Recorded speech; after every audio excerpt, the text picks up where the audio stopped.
So this is 5 ways to prepare for your Oxford interview, specifically for languages.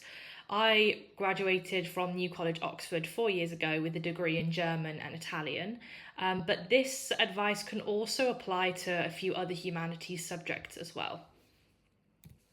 So, first of all, I would recommend that you read more books or additional books after you've already submitted your personal statement. So if you've seen my previous video about how I got into Oxford, you'll have seen that I spoke about the general kind of application process and about what kinds of things to include in your personal statement. I mentioned that the Oxford Languages course is very heavily literature based, meaning that in your personal statement you will want to be mentioning some books that you've read and why you're so interested in them. It's really important that you try and keep that interest going even after you've submitted your personal statement, because it can actually happen that in the interview you might be asked, what are you reading at the moment? Or have you read anything really interesting since you submitted your personal statement that you'd like to mention? And obviously it's really awkward in that moment if your mind blanks and you can't think of anything. So make sure that you continue pursuing the things that you're interested in even after your application has begun. Because that just shows them that your interest is ongoing and you didn't just read the books mentioned in your personal statement just for the sake of the application. Okay, secondly, keep up to date with current events. So particularly for languages, you kind of want to be aware if there's anything really important happening in Germany or France or wherever it may be at that time. Maybe something political is going on. It's really good to just kind of have your eye on the news. There's plenty of different websites that are language specific that you can use just to keep up to date with specific news for different countries. And it's just a great way to show the interviewers again that you're continuously engaged in that culture and that you're really interested in it, and you won't get caught out if they mention something that you haven't heard about. Thirdly, make a mind map of your passions and interests. So I mentioned this again in my video, how I got into Oxford. This is a really good thing to do even before you write your personal statement, just because it helps you, even just yourself, to get a better idea of why you're interested in what you're interested in, how those things link, so that you can articulate it really clearly. But it's worth kind of redoing that exercise or reminding yourself of those things before the interview, because what they really want to see come through is your interest and your passion. And so I think having front of mind, what are the main things that I'm really interested in, I really care about, and I really want to try and bring up during the interview.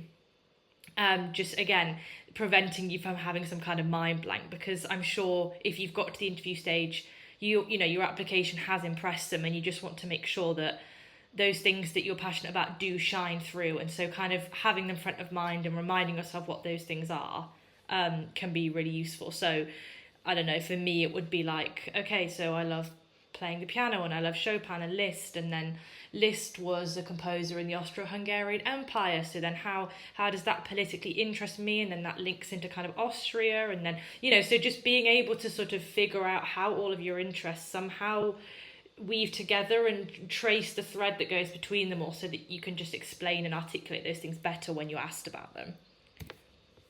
Fourthly, revise poetic devices. So this may also apply to English literature interviews. I don't know for sure.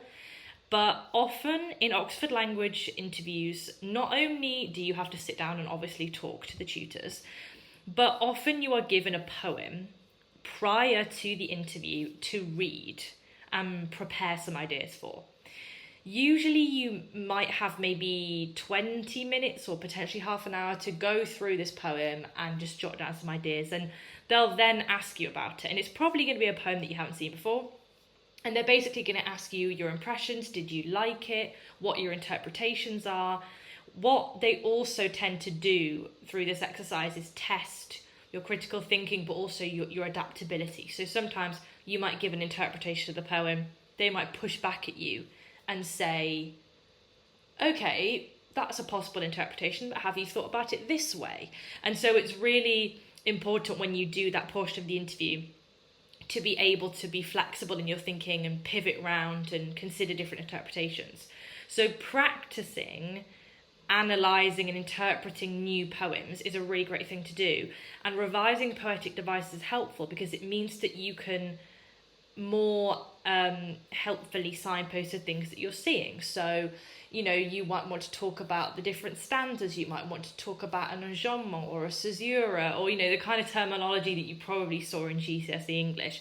And so revising that kind of terminology just lends a little bit more credibility to what you're saying, basically. Finally, practice articulating your thought process. So I have touched upon this in this video and also in previous videos, but really what you want to demonstrate when you go into an interview for Oxford is that you are a flexible thinker, that you're a critical thinker, that you can adapt your thought process, that you can, you know, you're happy to be challenged, that you are able to rethink things and reconsider things. Essentially, they want to understand how you think. But if you have all of these ideas in your head, but you get stuck when you're trying to actually express them or articulate them, that can obviously be problematic. And I think it can be a real challenge for a lot of people, is trying to kind of figure out how to put their ideas into words. And the best way to deal with this is honestly just to practice. You can practice it with a person, you can practice it with a teacher at school, you can practice it with a family member.